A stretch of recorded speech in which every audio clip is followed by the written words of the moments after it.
അതിനകത്തൊരു വിവാദം ഉണ്ടാകേണ്ടുന്നൊരു കാര്യമല്ല. സൂംബ എന്ന് പറയുന്നത് സ്വാഭാവികമായിട്ടും ഇന്നത്തെ കാലത്ത് പുതിയ കാലഘട്ടത്തിൻ്റെ ഒരു പ്രത്യേകത വലിയ തോതിൽ ചെറുപ്പക്കാർക്ക് ജീവഹാനി ഉണ്ടായിക്കൊണ്ടിരിക്കുന്നൊരു കാലഘട്ടമാണ്.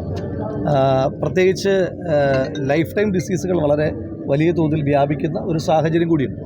അപ്പോൾ അങ്ങനൊരു കാലഘട്ടത്തിൽ സ്കൂൾ തലം മുതൽ തന്നെ ആരോഗ്യ പരിപാലനത്തിന് വേണ്ടി ഇപ്പോൾ നമ്മുടെ ഈ ക്യാമ്പിൽ പോലും മെൻ്റൽ ഹെൽത്തും അതുപോലെ തന്നെ ഫിസിക്കൽ ഹെൽത്തുമായി ബന്ധപ്പെട്ട സെഷനുകൾ ചരിത്രത്തിൽ ആദ്യമായിട്ടായിരിക്കും ഒരു യൂത്ത് കോൺഗ്രസ് ക്യാമ്പിൽ ഉൾപ്പെടുത്തുന്നത്. എന്തുകൊണ്ടാണ് ഉൾപ്പെടുത്തേണ്ടി വരുന്നതെന്ന് ചോദിച്ചാൽ ഇന്ന് ചെറുപ്പക്കാർ നേരിടുന്നൊരു വലിയ പ്രധാനപ്പെട്ട പ്രശ്നം എന്ന നിലയിലാണ്. അപ്പോൾ അതുകൊണ്ട് ആരോഗ്യ സംരക്ഷണത്തിന് വേണ്ടിയിട്ടുള്ള അത്തരം കാര്യങ്ങളൊന്നും വിവാദമാകേണ്ടെന്ന കാര്യമില്ല. അല്ല, അത് ഒരു വിവാദമാകേണ്ടുന്നൊരു സാഹചര്യമില്ല, വിവാദമാകേണ്ടുന്നൊരു പശ്ചാത്തലം ആ വിഷയത്തിനകത്തില്ല. സൂംബ ഡാൻസ് എന്ന് പറയുന്നത് നമ്മുടെ നാട്ടിലിപ്പോൾ സാർവത്രികമായി ആരോഗ്യ സംരക്ഷണവുമായി ബന്ധപ്പെട്ട് നടന്നുകൊണ്ടിരിക്കുന്ന ഒരു വ്യവസ്ഥിതിയാണ്. അപ്പോൾ അതൊരു വിവാദമാകേണ്ട കാര്യം സത്യത്തിലില്ല. അതൊരു വിവാദമാക്കുക എന്ന് പറഞ്ഞാൽ യഥാർത്ഥത്തിൽ വിവാദമാകേണ്ടുന്ന നിരവധി വിഷയങ്ങളുണ്ട്.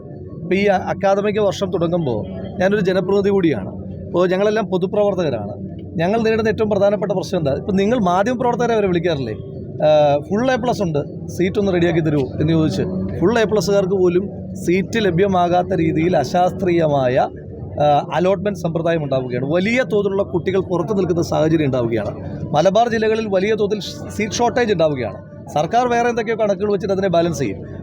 ഒരു കുട്ടിയുടെ വീട്ടിൽ നിന്ന് 150 കിലോമീറ്റർ അപ്പുറമുള്ള ഒരു സ്കൂളിൽ സീറ്റ് വേക്കൻ്റ് ആണ് എന്ന് പറഞ്ഞിട്ട് പ്രത്യേകിച്ച് കാര്യമൊന്നുമില്ല. അപ്പോൾ അതൊക്കെയാണ് യഥാർത്ഥത്തിൽ വിവാദമാകേണ്ടതും ചർച്ച ചെയ്യേണ്ടതുമായിട്ടുള്ള വിഷയം. അപ്പോൾ അതിൽ നിന്ന് ശ്രദ്ധ മാറാൻ വേണ്ടിയിട്ടുള്ള ഓരോ ശ്രമങ്ങളായിട്ടാണ് ഇതിന് തോന്നുന്നത്.